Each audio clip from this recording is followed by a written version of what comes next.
الحمدللہ رب العالمین والصلاة والسلام علی سید الانبیاء والمرسلین اما بعد فاعوذ باللہ السمیع العلیم من الشیطان الرجیم بسم اللہ الرحمن الرحیم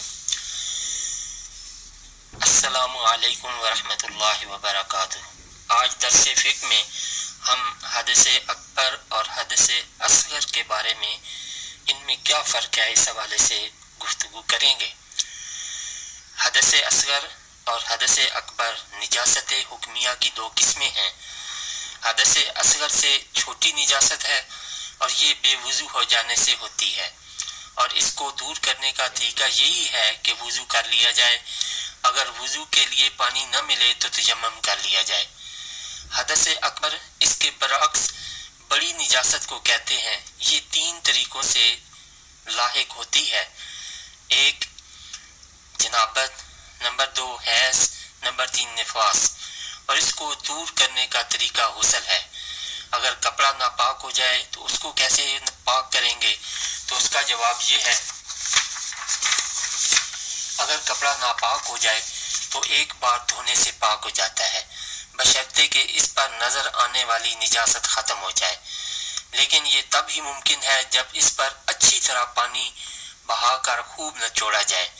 اگر کپڑا کسی برتن یا ٹب یا بالٹی میں دھویا جائے تو 3 بار نئے پانی میں دھونے کے بعد ہر بار خوب نچوڑے، ورنہ کپڑا پاک نہ ہوگا۔ جو چیز نچوڑنے کے قابل نہ ہوں ان کے پاک کرنے کا طریقہ: جو چیزیں نچوڑنے کے قابل نہیں جیسے چٹائی، برتن وغیرہ، اس کو دھو کر چھوڑ دیں۔ جب پانی ٹپکنا بند ہو جائے تو اسی طرح مزید دوبارہ دھوئیں، پھر تیسری مرتبہ دھوئیں۔ جب پانی ٹپکنا بند ہو جائے تو وہ چیز پاک ہوگی۔ اسی طرح نازک کپڑا جو نچوڑنے کے قابل نہیں، اسے بھی یوں ہی پاک کیا جائے۔ اور اگر کوئی چیز لوہے یا اس طرح کی کسی اور دھات کی بنی ہوئی ہے تو اس نجاست کو پونچھ دینے سے وہ چیز پاک ہو جائے گی، مثلا چھری، چاقو، تلوار وغیرہ۔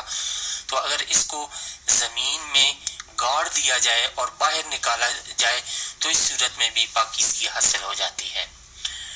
نجاست جوتے کے نیچے نجاست لگ جائے تو زمین پر رگڑنے سے پاک ہو جائے گا، لیکن اگر نجاست بہنے والی ہو، مثلا خون یا پیشاب وغیرہ، تو اس پر پانی بہانے سے وہ پاک ہو جائے گا۔